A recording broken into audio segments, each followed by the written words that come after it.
हरियापुर गांव के एक कोने में रघुवीर लोहार का एक छोटा सा घर था। उस दिन सुबह सवेरे रघुवीर लोहार अपने औजार लेकर काम पर निकल रहा था। कब तक ऐसा चलेगा रघु?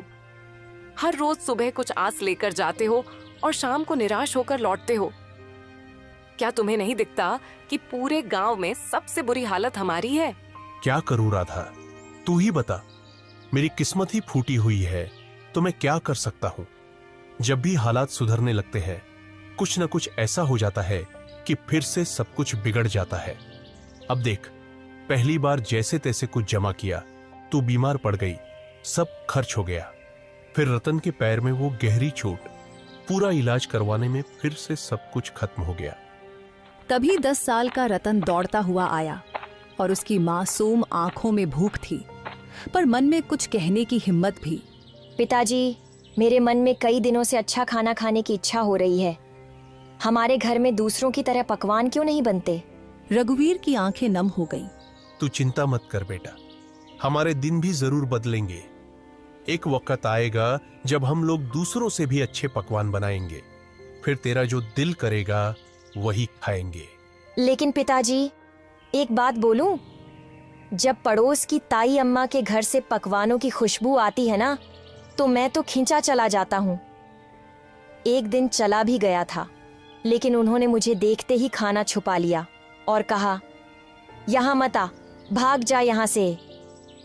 तो मैं वापस आ गया। राधा की आंखों से आंसू बहने लगे। उसका दिल जैसे किसी ने मसल कर रख दिया हो। रघुवीर कुछ नहीं बोला, चुपचाप अपने औजार उठाए और लोहार की दुकान की ओर चल पड़ा। रघुवीर की लोहार की दुकान गांव के चौराहे पर थी।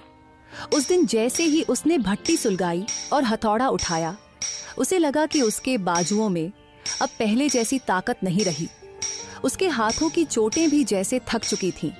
हे भगवान, और कितनी परीक्षाएं लोगे। आज एक भी ग्राहक नहीं आया और ऊपर से घर की हालत, रत्न की मासूम बातें सब कुछ तोड़कर रख देती है। तभी गांव का मुखिया दुकान पर आ पहुंचा। उसके चेहरे पर एक औपचारिक मुस्कान थी। हाँ रघुवीर, क्या हुआ? आज तुम्हारे हाथों में पहले जैसा जोर नहीं दिख रहा। क्या बात है? मन कुछ बोझिल लग रहा है, क्यों?